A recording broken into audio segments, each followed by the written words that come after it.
welcome to another episode of Liberia to the World. If you're new here, my name is Cephas with Liberia to the World. Joel is not here. Typically, he comes in and out on the video. I'm a YouTuber, Liberia enthusiast, entrepreneur, and also the CEO of Vision Estates Liberia. Welcome.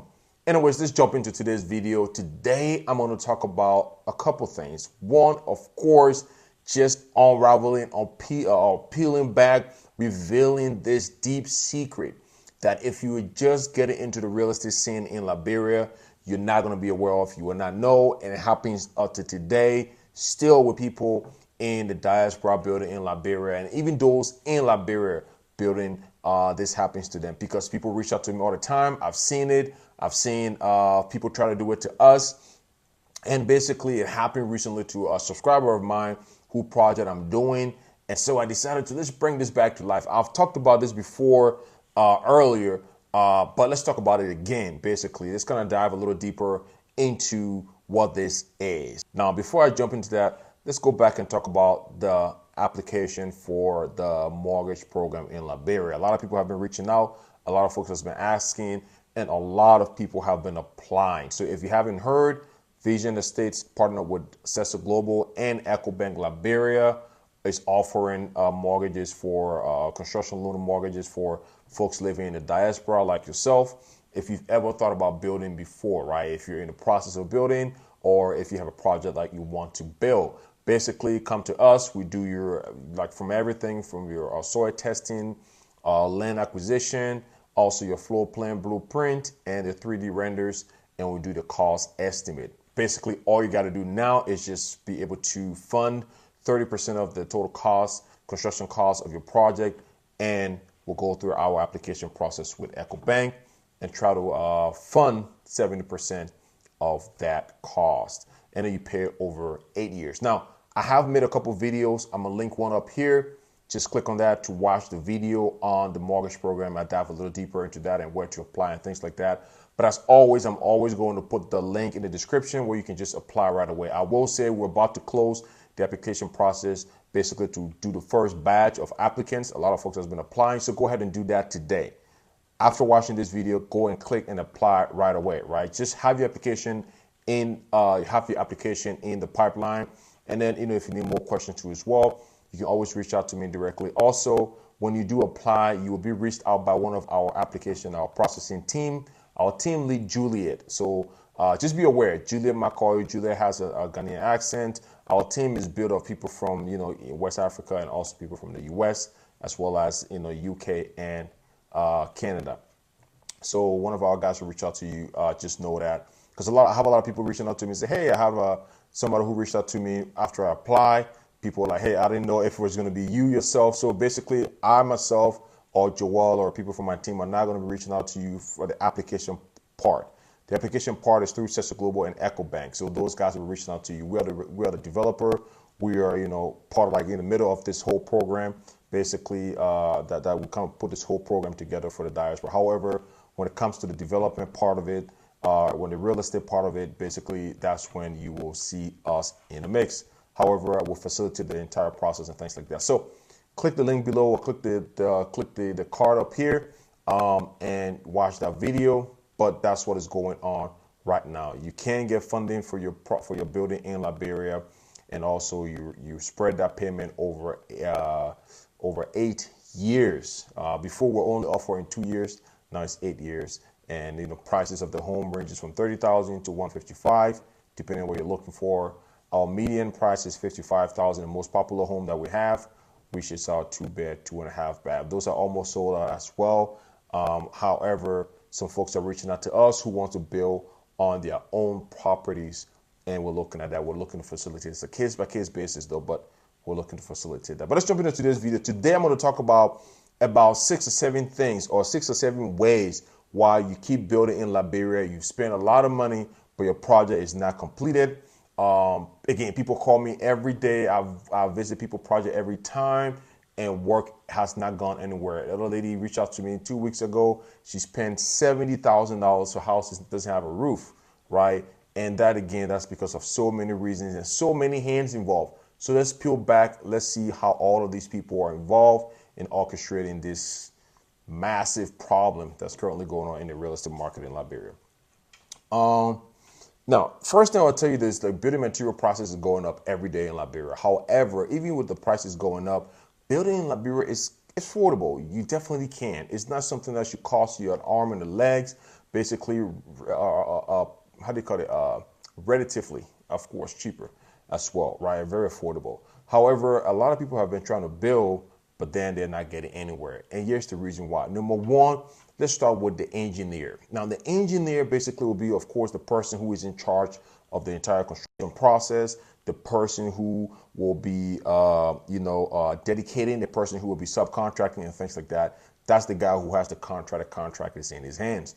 Now, the first thing with the engineer, I will tell you though, basically, they have some intricate way of doing things, right? Be mindful of that. An engineer will tell you, look, I'm pretty transparent, I'm pretty open. I'll have you yourself, since you think, for you to not think I'm stealing your money, I'll have you yourself buy the material, or I'll give you the number of where I buy the materials from, so you can verify the prices when I gave those prices to you. Now, however, I'll tell you, like I said, this is one of the deep secrets. You will know this when you start building, or you probably don't even know. When you call the material store and ask for the prices and stuff like that, they will tell you what that price is. However, most of these engineers has an underhand, a backdoor, a deal with these building material stores, where when you call them, they have a deal where they inflate the price, and they will tell you, the builder, the customers, oh yes, a bundle of zinc is $50, not knowing it's $37, right? And then after you send them that money, they get their money plus a little bit more on top, and they give a little bit more to the engineer. So you see a lot of these dishonest engineers are really building their own properties and doing their own massive project on your back, on you guys' back. From there, let's jump down to the carpenters. I've had a lot of experience with carpenters. Before we have our team now, I went through a lot of carpenters, right? And that's one of the most common people too that will make sure they steal your stuff. Especially when most of you guys who are building, you're building openly. You do not fence your property before you start building. It's just open. People can come in and walk on the construction site and leave and things like that. Carpenters are going to be stealing things from nails all the way to like your tip measurement, your saw, bundle of zinc and planks. These guys just are taking it. Even if you have a project manager on site, most of you, like I said, if the project manager is not experienced, most of you guys, project managers, are people who are just in the family, people who you know and things like that. That's fine. But if they're not experienced, like hiring a professional project management company like ourselves or other companies out there, they're not going to know. They're not going to know what to look for. They're not going to have a great inventory system and things like that, and dedicate people to really know beginning of the day, end of the day, what's on site, what's not on site, what's been used and things like that. That has to be done. It's tedious work, but that's how you save money, because the amount you're paying that project manager at the end of the day is going to be less than the total material that's being stolen from your site over the period of however many months or years that you're using to build that project, right? You have carpenters who take boxes of nails, because those are the things that are easily maced, right? They'll come and tell you, oh yeah, we need one box of nails. You don't know how much nail is being used. You don't know if it takes 5 nails to put one zinc down or whatever. You don't know. So you buy boxes of nails every time, and these guys are stashing. At the end of every 4, 5, 6 months, they have boxes of nails that they can use on their own project without buying nails and things like that. So those are common things as well. And then it goes from there all the way to people who are supplying the sand. Basically, people who are supplying the sand and rock. If you don't follow them, you don't go on our project, we follow these guys. Again, hire a professional project management company or builders like ourselves or other companies out there. Find them, right? If you come to us, we're completely booked for a period of time. We can recommend other people to you to build for you, right? But we have our project managers, our whole team made of several project managers who are monitoring these things. Sometimes when you go buy sand and rock, they do not fold the entire load. Sometimes we have to be there and be like, yo, man, you got to add more on that sand. You got to add more rock. Make sure the whole bucket is full. The tractor bucket is full of one load. Sometimes they're cutting short on that, and basically they're not putting the full load on there. Or you have people who will put full load on the truck, but then before they get to your construction site, these guys, they have their men, the guys who are riding on the bed of the truck to come and help unload. They are bagging these things in sacks, right, and putting it in other part of the truck. So after they make 4, 5, 6, 7 trips, they have sacks of crush rock, right, that they can sell, and they sell it. They sell sacks of crush rock on the side of the road for people who are doing minor stuff. Another thing to look out for, like all of these things you wouldn't really know, guys. It's so intricate. There's so much layers to all of these things, and everybody plays a particular part in making sure that, hey, you're from the diaspora, you're from America, you're from Europe, you're from Canada, you got money. So what's wrong with, filling out 4 or 5 bags of crush rock and taking it home? You got money, right? And it's like they're like, hey, we don't have money. We're in this country struggling every day to look for money and earn money to eat. Well, you got money. That's why you're building your home. So if I take 3, 4, 5 bags of crush rock, there's nothing really wrong with that. I mean, it's fine, right? So that's that too. Again, people who are supplying the blocks, right? Same thing again. The way to build your block, right? We've run into issue like that, right? If you don't know the inches of block that they build, if they will tell you, okay, you know what, each bag of cement will get 30 pieces of blocks, right? And basically the mold they're supposed to use, if it's 6 inch, 6.5, 5 inch and stuff like that, right? And how thick or slim the mold is, they will tell you, look, yeah, 30 blocks come from 1 bag of cement. Right. Well, however, let's check the mold. Let's see how the mold, if it's the right inches, the thickness of the mold, if the block is going to be the same. So you as an amateur builder, or who, just a regular consumer or customer, and your project manager who is just somebody who don't often build, but are just there to monitor, they don't know these things. These guys are scheming. At the end of the day, after they beat 200 bags, they have like at least 10 bags of excess because they're using a smaller size mold. And you start running into issue when you build your foundation, your fence. If you don't use the right inches, then you see things cracking and falling apart, and then you have to redo it, right? There's so many ways these people are cutting costs and scheming things off the top that you really need a professional to do it. And that's one of the main reasons why we even established this entire company built of all professionals. We got everybody is professionally trained through career and work and things like that, right? Hands on. And we've been in this for years. You guys know we've been managing people's project, building on people's land and things like that. So these are the things we had to learn the hard way in order for you not to make that same mistake. So find project managers and builders, construction companies that you can sign a contract with, people who know what they're doing. They're always going to look out for you, basically, and things like that, right? Again, let's come down to plumbers. The same thing they do. Plumbers do their own, the electrician, the tile guys, the painters. All of these guys are looking to take things off the top. Now, some of you may have done projects in Liberia and everything went well. I'm not saying everybody in Liberia does this. I'm saying majority of people will do this. It's just a natural thing for builders and people in Liberia to do these things, right? So it's pretty hard when you find a group of people that can do it and do it honestly. Those people, you see that they tend to go further in life, further in their business, in their career, because they're honest and they get things done for you. And you'd be more than excited to like tell everybody about this, how you were able to do it seamlessly and it was reasonable amount of money, right? So these people go far, but they're not many. A lot of these guys in Liberia live for today. They just see today. What can I get today? How much money can I get today? How much can I get from this person? And the weekend is coming up. Can I get an extra bag of this, of that, or money for the weekend, right? They think about only today and not long term, not in the sense that, hey, let's build this relationship so that in the long run, I build trust and these people can refer me to as many people as possible that they wholeheartedly believe in me, right? So they don't think about that. And also, again, it runs from all of that. So you just really got to be aware of all of these minute things. And some of these things you would look at it vis-a-vis, you would think is a real, like I said, where you yourself go to material stores that they recommend for you and you go ask for prices and things like that and you pay them directly. Some people are like, you know what, I'm not paying the engineer, I'm not paying my construction worker the material cost. I want to buy it myself.